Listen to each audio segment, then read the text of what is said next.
e de paz, que ao despertar de um novo homem nos induz. Te conclama, irmão, de última hora a ingressar. Muito boa noite, queridos irmãos. Que a paz do nosso Mestre Jesus esteja em nossos corações. Como a página falou, né? Nada posso sem Deus. Nada podemos sem Deus. E aqui viemos também em busca dessa aproximação com Ele para podermos mais. É isso que a gente vem buscar na casa espírita também. Embora a gente saiba que a coisa vai um tanto além disso. E a gente vai estudar um pouco sobre isso. Bem, queridos, essa não sei se está dando para isso. Seria bom apagar aqui, Valdir? Talvez para... Nós trouxemos aqui o nosso querido Rui Barbosa, né? Esse aqui é um texto bem conhecido, um pensamento dele.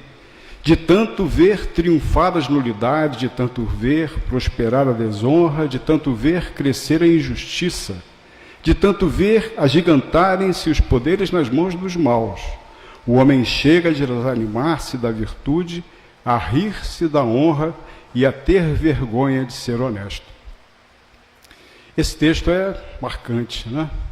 E ele vem falar justamente da questão da virtude, que suscita até um desânimo naquele que busca o caminho da virtude e, entretanto, se vê, muitas vezes, né, emparedado pelas ações viciosas, confrontado com as situações do vício imperante, né, em torno de si. E isso realmente é um tanto desanimador, como ele mesmo faz a colocação aqui. Uma coisa que eu descobri quando fui estudar um pouquinho sobre o Rui Barbosa, no final da vida dele, ele se converteu ao espiritismo. Isso está contado pelo Rizzini, né? O Rizzini, ele fala isso numa obra dele, e diz que, inclusive, na biblioteca dele, que é aberta à visitação, eu não sei onde fica a biblioteca dele, né? Mas o Rizzini fala, deve ser, talvez seja no Rio de Janeiro, não sei. Mas na biblioteca dele tem vários títulos espíritas, que ele, inclusive com anotações, quer dizer, uma pessoa, ele estudava realmente o assunto, né? E tem algumas histórias sobre ele, não sei se vai dar tempo, depois eu vou tentar contar, se sobrar o tempo ali, uma passagem dele muito interessante. Então, o Rui Barbosa, né? O Águia de Aia, realmente uma figura exponente, né? Espírita. Vamos prosseguir, então. A gente trouxe algumas definições de virtude e de vício, mas eu vou focar essas que a gente grifou, que se aproximam muito do nosso sentido de virtude, do sentido, digamos, mais próximo no entendimento espírita. Virtude é força moral, né? É uma força moral própria para produzir certos e determinados resultados. Então, virtude é uma força realmente que nos propicia um desenvolvimento para realizar coisas boas, coisas alinhadas com propósitos edificantes, alinhadas com ideias mais elevadas, mais propícias às realizações para o bem. Então, isso é, de uma forma genérica, o que seria virtude. E o vício, a primeira palavra que se associa a vício é a questão da imperfeição. Então, essa palavra imperfeição, quando a gente examina ela, a nossa condição, em geral, todos nós que aqui estamos, é marcada pela imperfeição. Todos nós temos ainda imperfeições que limitam muitas nossas possibilidades. Em tantos momentos a gente até está nesse processo de desenvolvimento de virtude, mas eventualmente, né, numa determinada situação, a prova vem e a gente falha, a gente se engana, a gente erra, né?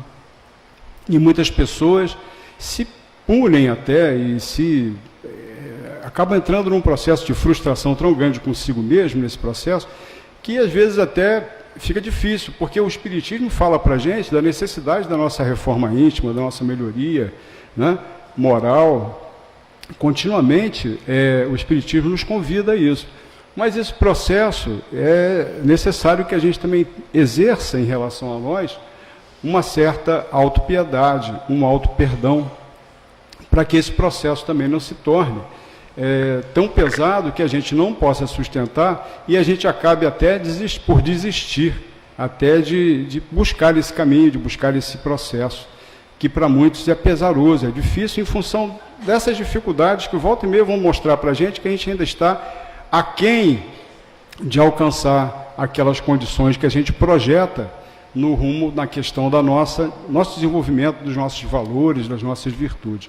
Mas imperfeição, então, é uma marca associada a vício. Então, quando a gente fala de vício, não é a gente apenas imaginar ou a gente ter na cabeça aquele viciado num determinado psicotrópico, ou aquele viciado na maconha, ou viciado em qualquer outra coisa, ou viciado no sexo, tantos vícios, né, em que as pessoas se colocam.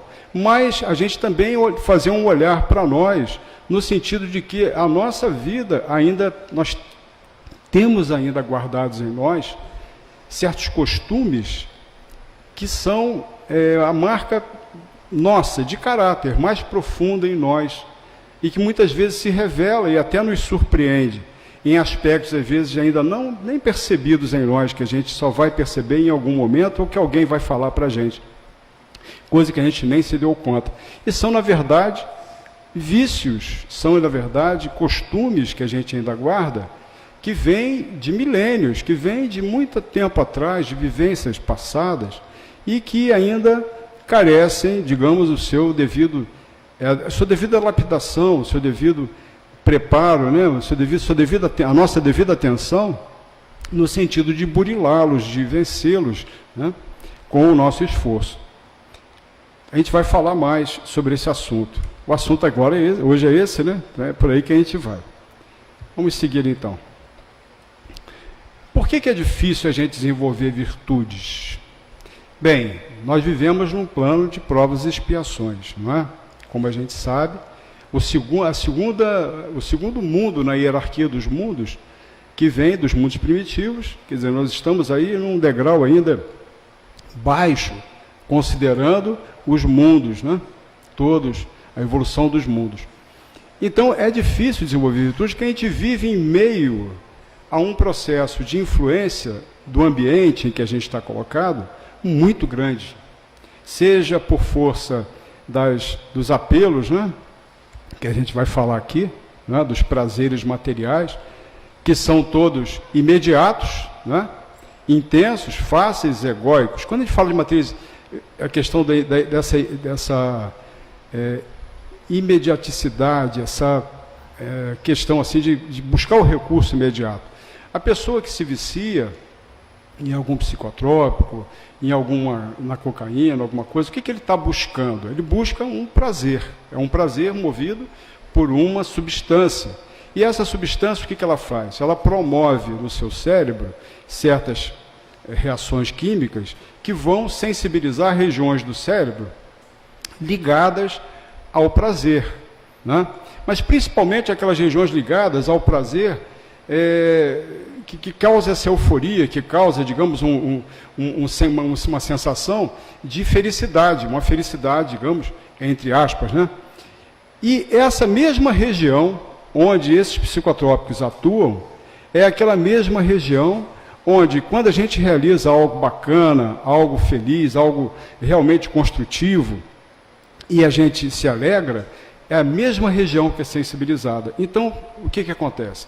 Esse que utilizou o psicotrópico, ele alcançou, digamos, o mesmo prazer, a mesma alegria naquele momento, né? Mas ele buscou um caminho imediato, sem buscar o caminho, na verdade, de construção dessa mesma sensação pelo processo do esforço que ele deveria ter desenvolvido para isso. Então ele recebe aquele mesmo prazer, mas de uma forma bypassando, vamos dizer assim, cortando o caminho indevidamente. Então esses prazeres materiais, eles são muito buscados justamente por isso, pelo seu imediatismo, pela sua intensidade, são rápidos, são intensos, fáceis, porque podem ser adquiridos, e tem coisa que não pode ser comprada, né? Tem certas situações, como a gente falou, que é fruto de uma construção pessoal, é fruto de um esforço, e isso não pode ser comprado em lugar nenhum. É algo que vai depender só de cada um realizar em si mesmo e por si mesmo. E são egóicos, né? São prazeres que têm esse caráter assim de restrição. Eles convergem sempre para um interesse muito pessoal, muito limitado. Então, só que eu apertei o botão errado aqui, que esse programa aqui é diferente. Esse programa, se vocês estão vendo, é diferente do PowerPoint, né? É o Prezi. Então, essa visão egoísta, né, é que conduz muitas vezes a esse processo, inclusive de outros prazeres que, digamos, a vida material propicia, a luxúria e tantas coisas em relação até a esse carnaval. Olha, o carnaval está aparecendo até no mundo de regeneração, está tão tranquilo, não está? Eu estava comentando com a Marcélia aqui, parece até que é o carnaval de nosso lar, deve ser assim, mais tranquilo, só a gente reunida, né, conversando. Isso aí, trocando uma ideia mais elevada, isso aí. Então a gente vive em meio, no mundo, a muitas distrações, né, que tendem a nos situar, a gente botou ali, né, um símbolo assim de uma religiosidade, ou da espiritualidade. Então esses apelos necessários e que estão latentes em nós, tendentes à nossa evolução, ao nosso progresso espiritual, que estão clamando por serem atendidos, né? A gente tem esse clamor em nós. Bendito seja, né, o momento em que tivemos o despertamento e percebemos a importância de buscarmos a doutrina espírita, de buscarmos esses alinhamentos com esses propósitos mais elevados que a doutrina espírita está constantemente colocando para a gente, né?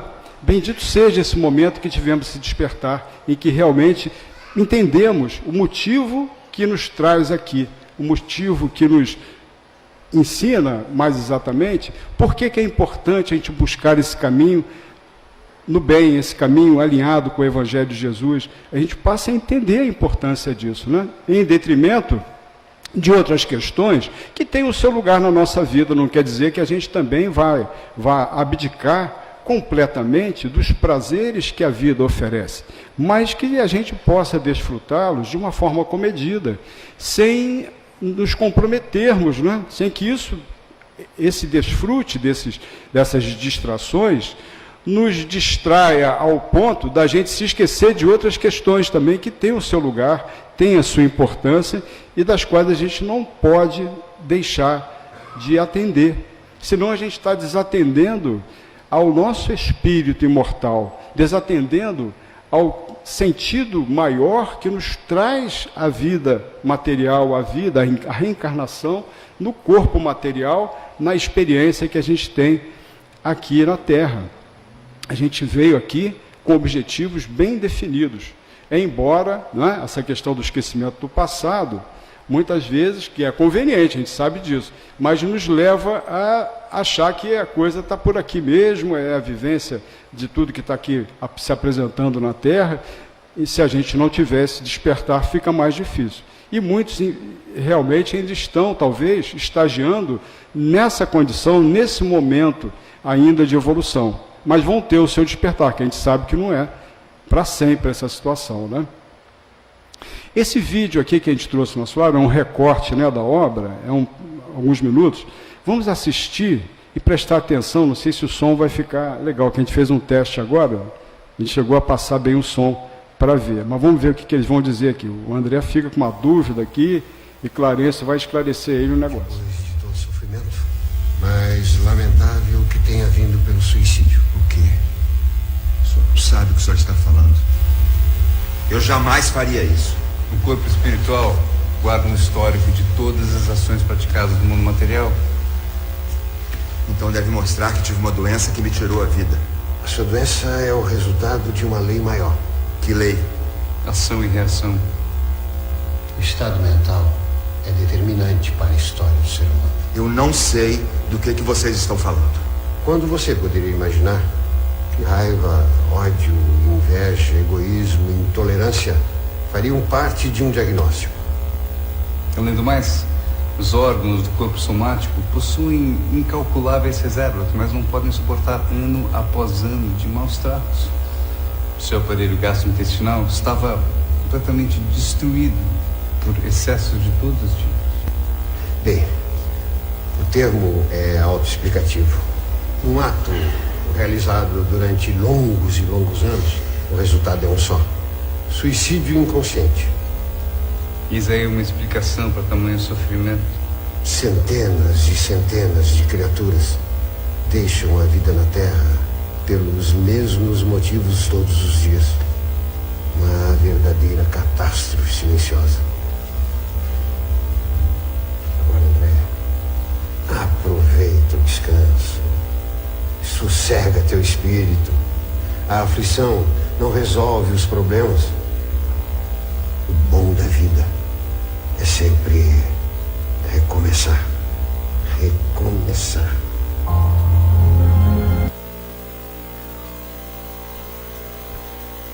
Então, amigos, esse trecho aí nos mostra, né, esse trecho do nosso lar, ele é acusado de quê? Qual o problema que está pesando para ele? Suicídio indireto, né, que ele fala, né? E provocado, e ele fala até mais. Quando você imaginar que impaciência e intolerância ia fazer parte de um diagnóstico, né?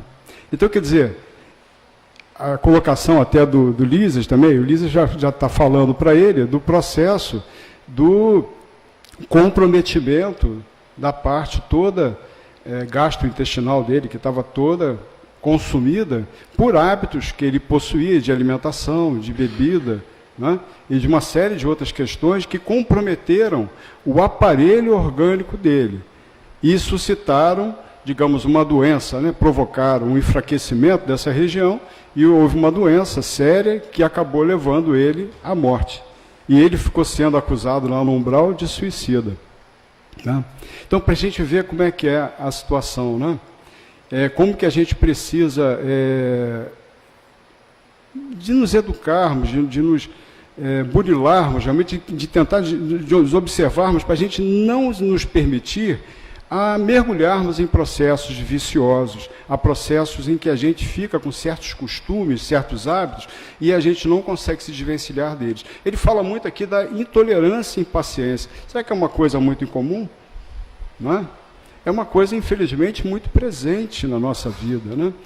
Até que ponto, digamos, a nossa intolerância, a nossa impaciência e tantos outros defeitos morais podem estar agindo de alguma forma, né, provocando desequilíbrios orgânicos em nós, provocando problemas em nós. Muitos dos problemas que a gente vivencia são fruto e resultado das nossas ações, das nossas atitudes, né, que vão comprometendo de alguma forma, causando problemas energéticos nos chakras, nas regiões nossas do nosso perispírito, porque isso tudo vai ficando registrado no nosso perispírito, né?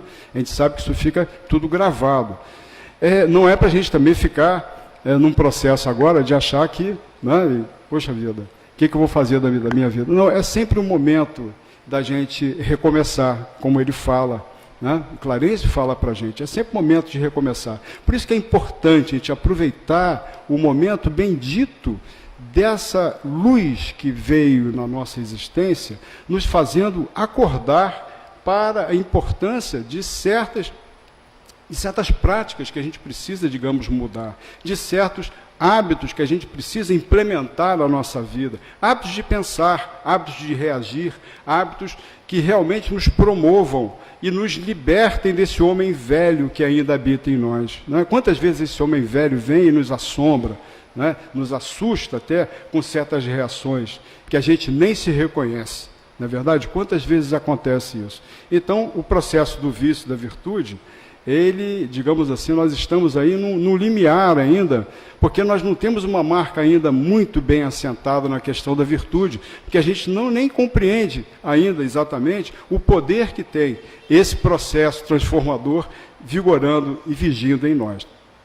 A questão do egoísmo que foi abordado, tudo isso aqui, esse problema todo do nosso amigo, foi justamente o orgulho e o egoísmo. Foram as grandes chagas que comprometeram, digamos, aquela existência do André Luiz, né? aquela encarnação em que ele, como médico, tinha o seu nome aqui na Terra e tal, fez realizações, alguma coisa boa? Claro que fez. Todo mundo tem o seu saldo positivo, né? Mas ele acabou angariando comprometimentos que foram repercutir na vida espiritual. E a gente viu as dificuldades que ele viveu lá. Que ele é um repórter, viu? O que ele fala ali é muito pertinente, porque ele está nos dando uma informação do que ele vivenciou lá no plano espiritual. A obra dele toda, os 13 livros, é uma maravilha a gente poder estudar e compreender essas colocações mais profundamente. Nós trouxemos esse texto aqui grande, a gente vai ler só até o trecho que a gente marcou. Vamos ver aqui. O egoísmo, esta chaga da humanidade, deve desaparecer da Terra, porque impede o seu progresso moral. Então, o progresso moral da Terra é ainda muito difícil em função de imperar ainda muito essa ótica egoísta, essa ótica só de a gente olhar só para o nosso próprio umbigo. É o espiritismo que cabe a tarefa de fazer elevar-se na hierarquia dos mundos. Essa visão que o espiritismo vem trazer para a gente, não quer dizer que o espiritismo vai ser a religião do futuro, porque até já foi perguntado isso. Kardec perguntou isso aos espíritos, e eles disseram, não, o espiritismo não vai ser a religião do futuro, mas o futuro das religiões. Porque esse sentido de viver, essas colocações que o espiritismo nos traz, isso aí é a marca do pensamento religioso, é a marca que a religião precisa trazer para nós, né? Que a gente precisa realmente buscar a nossa elevação o tempo todo. Só que muitas pessoas entendem, às vezes, que buscar a elevação seja você cumprir um determinado culto, ou você ler, ou ter de cor uma determinada oração, e você fazê-la mecanicamente. Não é isso, meus amigos. A questão da elevação que se fala é um esforço pessoal, é um esforço que a gente precisa estar fazendo por celebrar a vida, pela vida realmente ter o seu sentido maior nas nossas ações. Né? Não é uma coisa que apenas naquele momento eu paro, faço uma prece ou entro num templo. Isso é muito pouco, isso é nada. Né? Isso pode representar um determinado momento, naquele momento, algum refúgio, algum socorro, algum apoio, mas não é o que, na verdade, nós estamos sendo chamados. Nós estamos sendo chamados a esse enfrentamento, de vencer o nosso egoísmo, como fala ali, vencer-se a si mesmo. Né? O egoísmo é, portanto, o alvo para o qual todos os verdadeiros crentes devem dirigir suas armas, suas forças e sua coragem. Qual o oposto de egoísmo? Você sabe, altruísmo. Né? Então, essa questão de enxergar o outro é algo que vai descortinar as nossas vistas, no sentido de a gente sair um tanto quanto dessa caixinha em que a gente está colocado, do nosso eu, do nosso ego. Né? A gente precisa realmente enxergar o outro. Então, esse é o processo que a gente precisa se colocar para a gente poder vencer a nós mesmos. Essa é a maior vitória, né? É a maior dificuldade, digo coragem, né? Ele fala até da coragem que a gente precisa ter de fazer e empreender esse movimento, né? Que é realmente necessário a gente ter coragem para a gente vencer a nós mesmos. Vencer a nós mesmos porque existem tendências nossas, existem situações nossas que são antigas, são situações de muito tempo atrás, de tantas encarnações, que a gente vem realizando, vem se comprometendo, talvez até naquele mesmo ponto, porque a gente se recusa a enfrentá-lo. Então, esse processo da gente sair, né, de nós e enxergar o outro, enxergar aqueles que convivem conosco, aqueles que fazem parte da nossa luta diária, no nosso trabalho, quantos ali também não têm suas limitações, suas dificuldades, e quantos até não estão mais necessitados até do que nós, de termos realmente uma palavra, uma compreensão, um entendimento que muitas vezes nós estamos em melhor condição de oferecer para ele, né, do que tantos outros, talvez.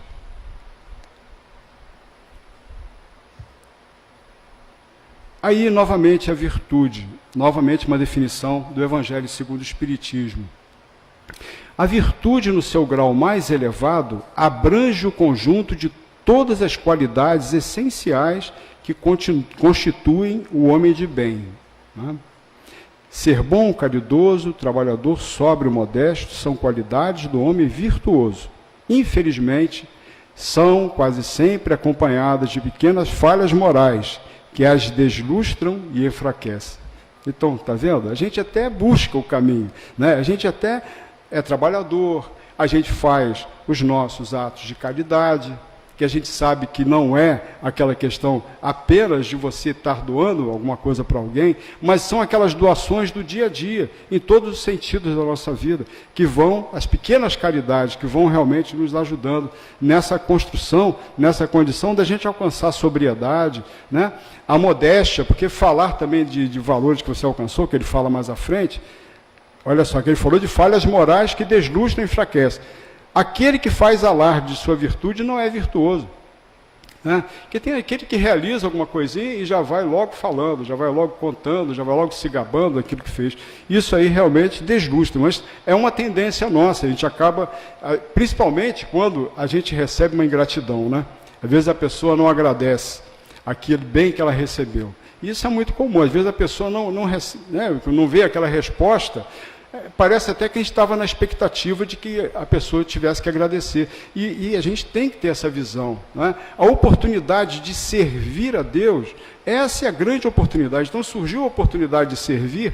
Esse trabalho não pertence a nós, pertence a Deus, pertence a Jesus, né? Foi Ele que veio com as suas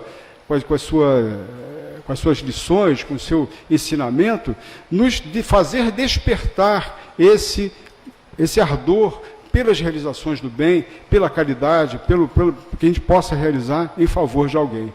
Então isso pertence a ele, não pertence a nós, mas é a grata oportunidade do serviço que surgiu para nós. Então essa oportunidade de serviço é o que mais conta, né? A modéstia, e sobra-lhe o vício mais oposto, o orgulho, né? Falta a principal qualidade, a modéstia. E sobra-lhe o vício mais oposto, o orgulho. Esse é o nosso problema ainda. A virtude realmente digna desse nome não gosta de exibir-se. Temos de adivinhá-la, mas ela se esconde na sombra, foge à admiração das multidões. Aquele verdadeiramente virtuoso, aquele que já tem essas conquistas assentadas em si, ele não faz propaganda daquilo que ele faz. Ele, pelo contrário, ele esconde tudo aquilo que ele faz, né? Teve uma ocasião, até uma entrevista com o Pelé, foi interessante, né? O rapaz perguntou para ele e falou de um trabalho que ele tinha, não, que você tem uma instituição, alguma coisa assim que ele fazia. Aí ele falou, meu amigo, por favor, não me pergunte sobre isso, porque isso são coisas de Deus, isso não me pertence. Eu achei interessante a colocação, né? Porque é por aí mesmo, né? Essas questões, isso não interessa a ficar fazendo propaganda disso e daquilo, né? Não é por aí. Embora, às vezes, você tenha que falar, por exemplo, aquele programa que foi apresentado do Divaldo Franco, uma obra maravilhosa que ele tem na Mansão do Caminho, né? Mas ali é uma instituição, né? E tem outras pessoas também que colaboram e trabalham ali, naquele trabalho.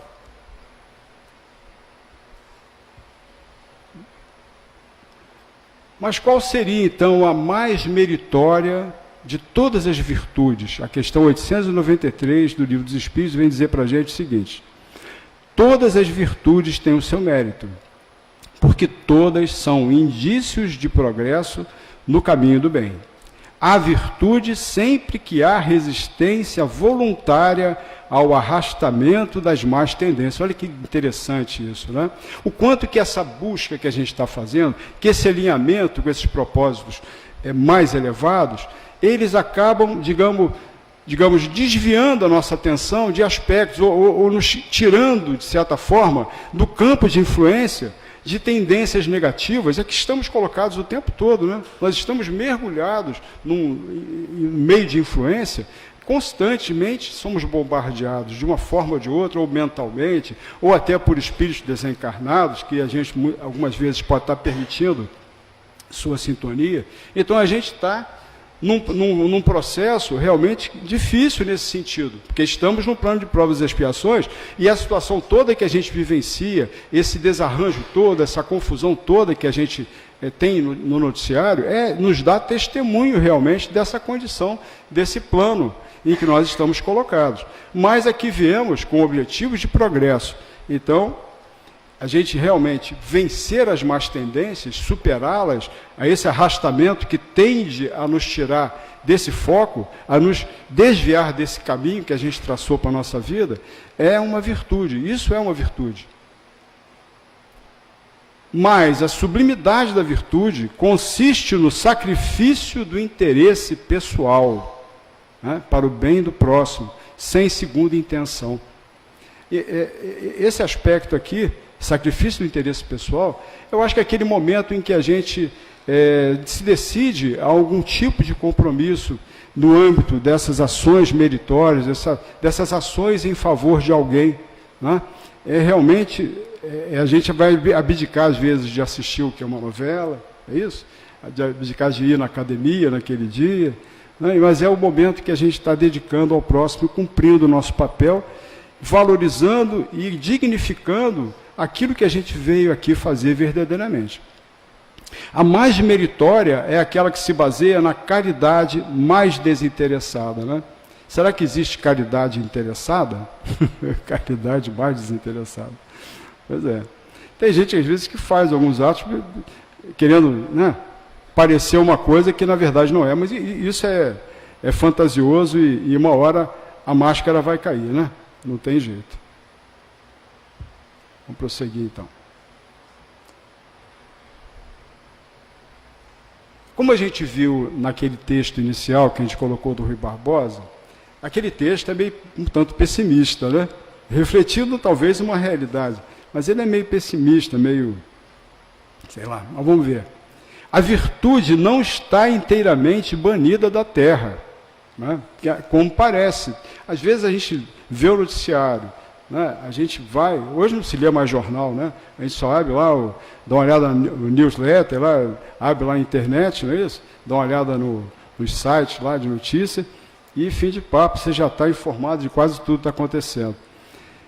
Então, a virtude não está inteiramente banida da terra, como pensam certos pessimistas. Sem dúvida, nela o mal ainda domina. Esse domínio do mal realmente ele ainda impera, a gente nota que ainda impera. Embora os nossos esforços, embora os esforços daqueles que estão com outros propósitos, ele se coloque, ainda a coisa sofre, digamos, assaltos de forma assim avassaladora, né? Então, realmente, ainda há um certo império do mal. Mas, quando se procura na sombra, percebe-se que sob a erva daninha há mais violetas, isto é, maior número de almas boas do que se pensa. Se elas surgem em intervalos tão espaçados, é que a verdadeira virtude não se põe em evidência.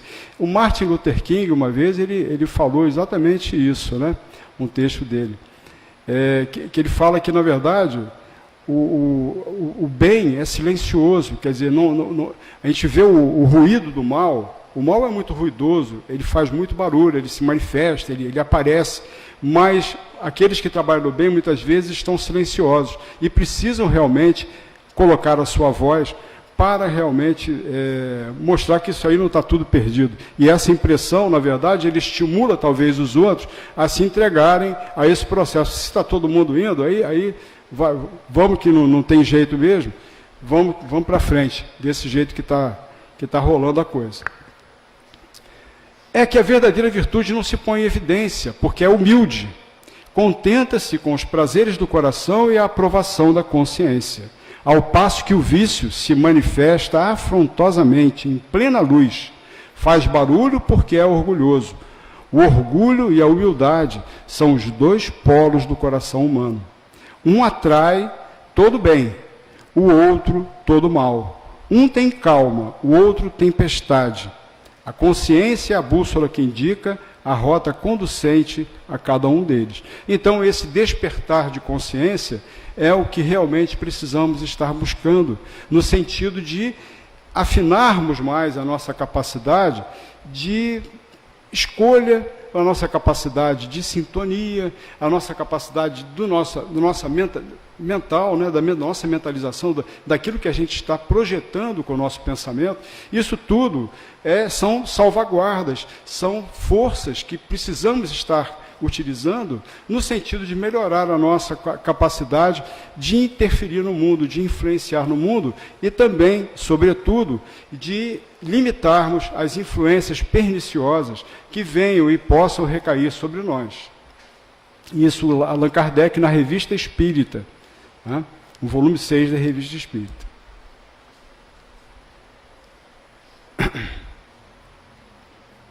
Aqui algumas figuras, né?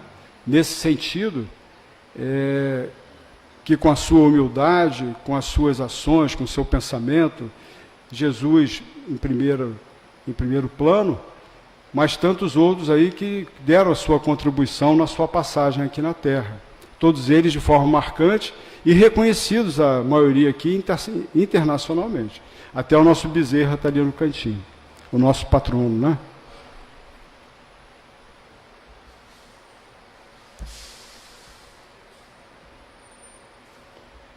Bem, a questão da fé, né? Estamos aqui sendo testados na nossa fé.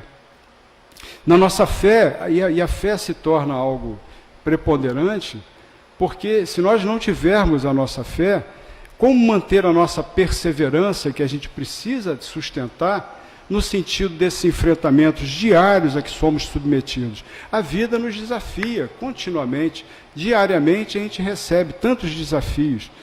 Então a gente tem que manter acesa a nossa esperança, no sentido de buscarmos esse papel, realizar esse papel que nós viemos fazer aqui. E a questão da paciência também, que a gente precisa sustentar aí em todas essas ações, né?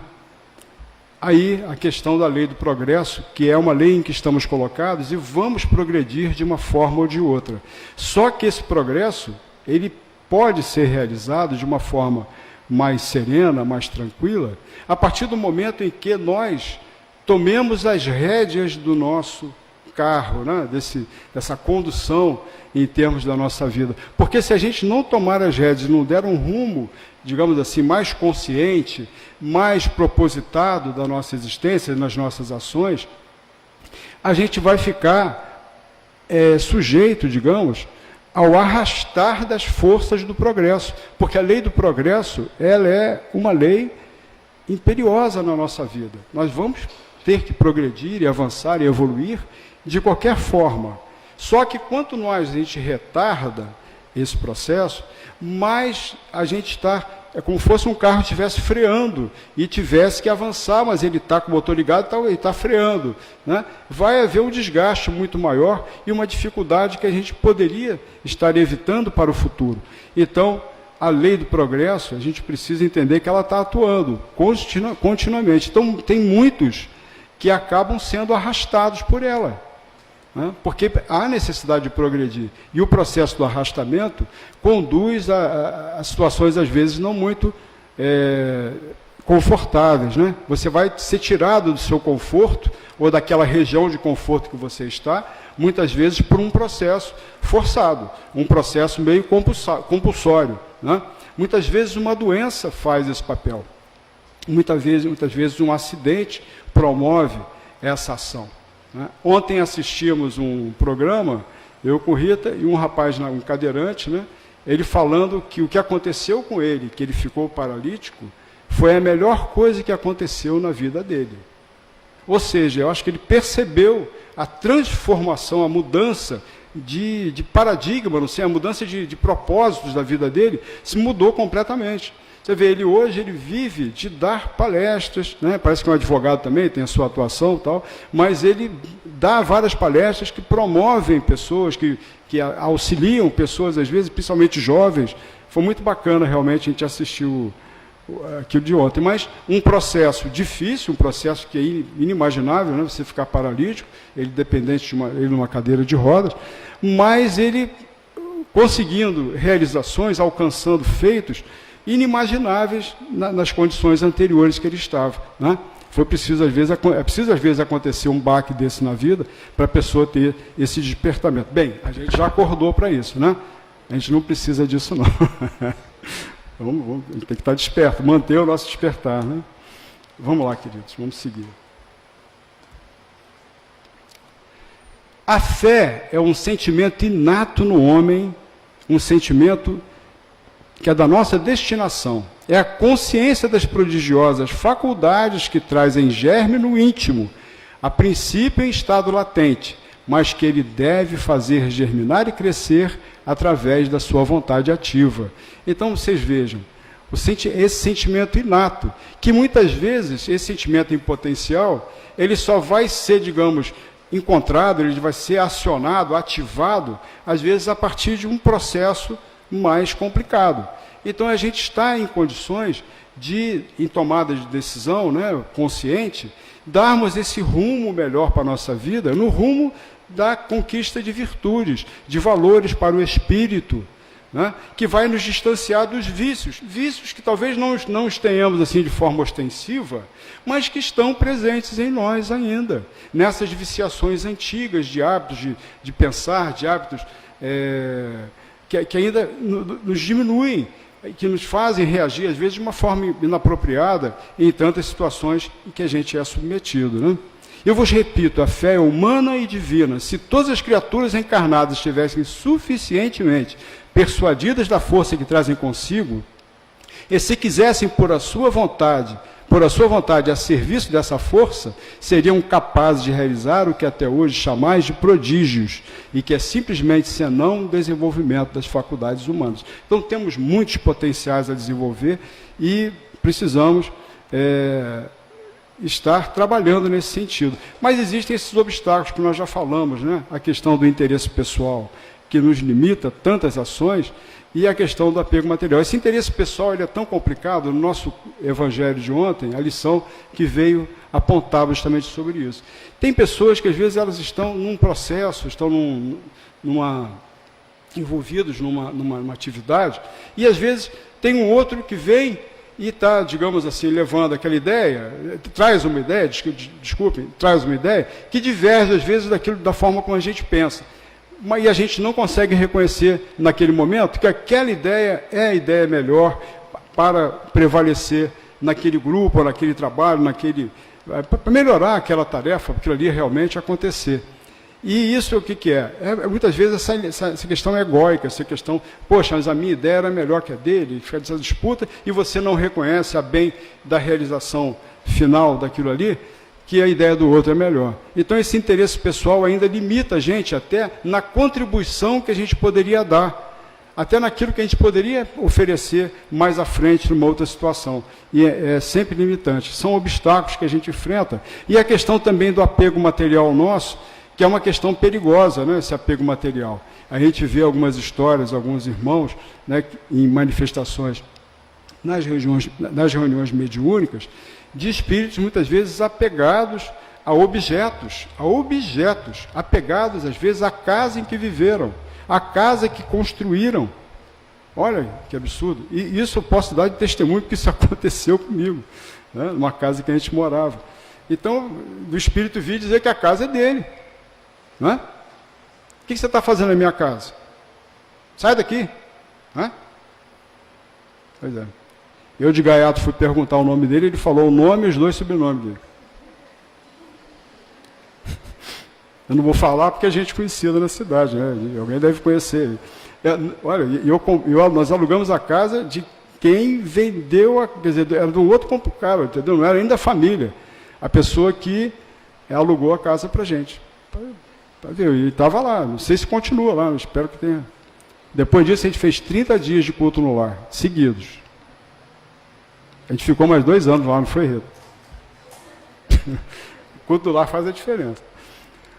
Muitas vezes as qualidades morais se assemelham como num objeto de cobre, adoração, que não resiste à pedra de toque. Um homem pode possuir qualidades reais, que levem o mundo a considerá-lo um homem de bem. Mas essas qualidades, embora assinalem um progresso, nem sempre suportam certas provas. Né? Então, aquilo que a gente falou, muitas vezes nós estamos sendo aqui, amigos, aqui é o plano de provas e expiações. É prova o tempo todo. Até quando a gente está dormindo, não se iludam não, tá? Até quando a gente está dormindo. A gente está dormindo, a gente está semi-liberto do aparelho físico, entrando em relação com o plano espiritual. Então, nesses momentos, graças a Deus, para quem faz uma precezinha, lembra de fazer uma prece, que é bom, né, de se preparar para dormir, é sempre bom. vai ter, de repente, uma influência, um apoio lá de um amigo espiritual. Mas são situações que a gente vai, às vezes, entrando em relação, como está contado na obra de André Luiz aqui, que vocês podem ver. Muitas vezes a gente vai estar encontrando com aquele cidadão que a gente não se dá muito bem no trabalho. Pois é. De repente, o espírito que a gente tem alguma encrencazinha com ele do passado. Então, aquele sentimento, ele tem uma razão, ele tem um motivo, né? Mas não é um motivo justo, é um motivo que precisa ser resolvido. E os espíritos na espiritualidade, os nossos amparadores, eles querem nos ajudar a resolver também essas questões, que isso aí atrapalha aquilo que a gente veio fazer aqui. São as influências que estão constantemente, né, atuando aí sobre nós, e o tempo todo. Não tem esse negócio das 8 horas, 7 horas de sono. Tem gente que dorme até 9, né? 7, 6 horas tá bom. Vamos prosseguir aqui, senão não vai dar tempo de a gente terminar. Espera aí, eu pulei um slide aqui. O apego às coisas materiais constitui sinal notório de inferioridade, porque quanto mais o homem se prende aos bens deste mundo, tanto menos compreende o seu destino. Olha, lógico, bem lógico isso aí, né? A gente vê o amigo que a gente comentou, que está lá aferrado, preso às paredes de uma casa, ele está emparedado ali naquilo, que ele entendeu que foi a realização, sei lá, maior da vida dele, não sei, né? E está ali uma coisa material, e ele vai ficar preso ali por quanto tempo ainda? Né? Tem que pedir por ele. Aí temos que lembrar de pedir por ele também, Rita. Pois é. Tanto menos compreende seu destino. Pelo desinteresse, ao contrário, ele prova que vê o futuro de um ponto de vista mais elevado. Então, quando a gente realmente consegue se desatrelar, se desapegar mais dessas questões aqui do terra a terra, a gente se projeta num plano de observação mais alto, né, mais elevado. A gente passa a enxergar as coisas como circunstâncias, não como aquilo que é o fim da nossa vida, né? Senão a gente passa a gente projeta tanto, poxa, quero comprar aquela casa, eu quero comprar aquela cobertura, eu quero comprar aquele carro. Você projeta tanto essas ideias, e às vezes você até as conquista, que está arriscado você ficar agarrado aqui nesses negócios, entendeu? Não dá certo, não é por aí, né? A gente tem que tomar cuidado, muito cuidado com isso. A gente, em reuniões mediúnicas, a gente vê às vezes também pessoas presas a joias, a uma joia, né? A uma joia, olha só, coitado de quem está usando essa joia, né? É melhor derreter o ouro logo e acabar com essa joia, porque isso não vai dar certo, né? Pois é.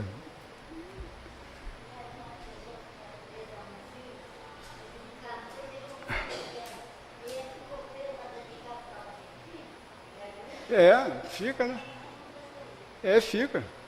Aí tem que ter realmente a orientação, né? Tem aquele que vai, o dialogador, que vai procurar dar assistência, o auxílio a esses irmãos para eles poderem tomarem um outro rumo, né?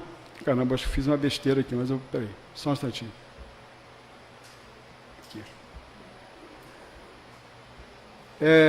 Esse texto aqui é da Folha de São Paulo, né? A gente trouxe para a gente dar uma observada aqui essas partes que nós marcamos, e fala assim, ó: a pior parte é que o vício é fácil e a virtude é difícil.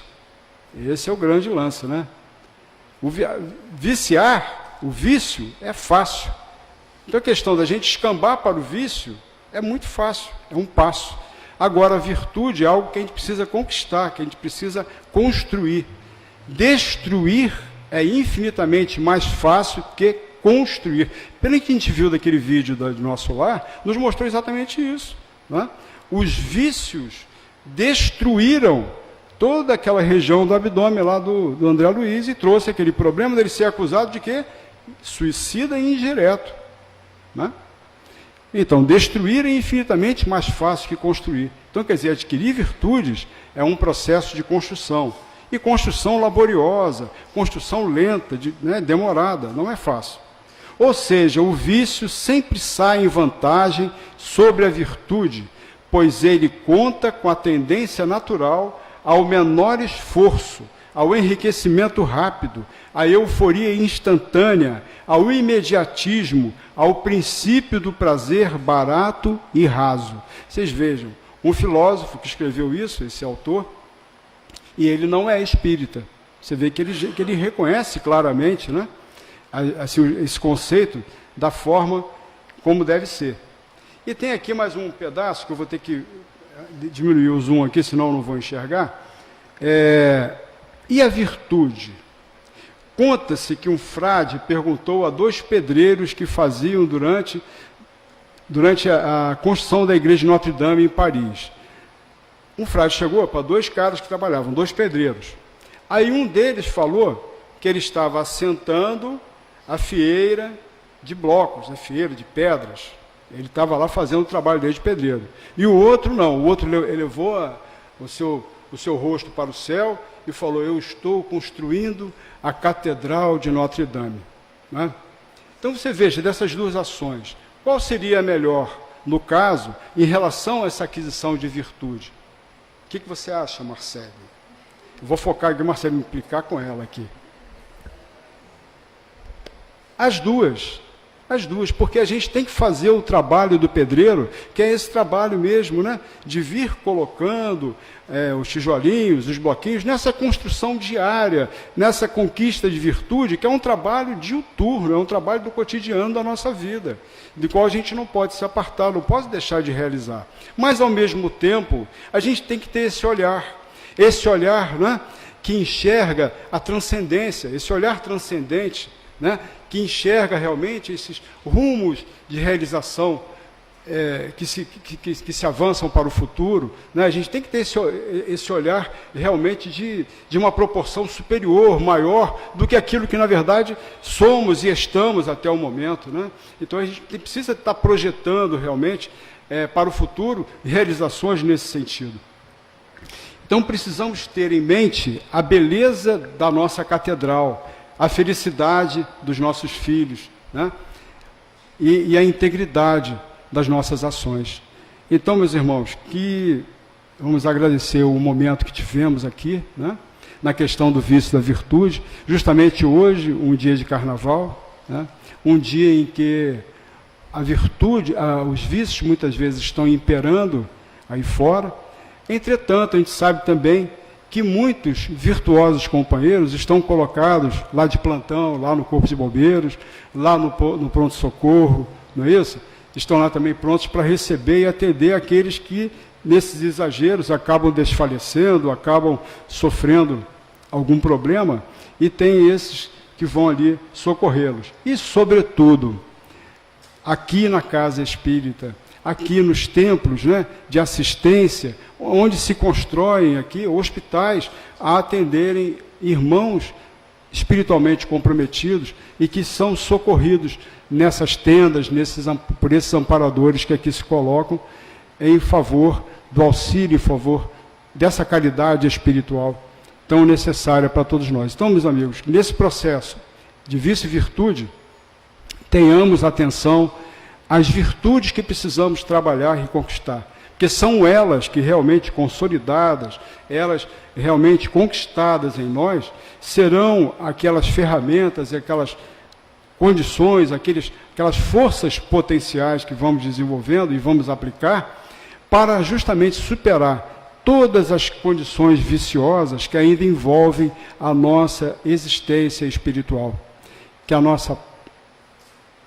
nessa oportunidade a gente possa agradecer a Deus, nosso Pai, pela possibilidade de aqui estarmos reunidos em seu santo nome, nessa chance de conhecermos um pouco mais sobre o vício e a virtude. Obrigado, irmãos.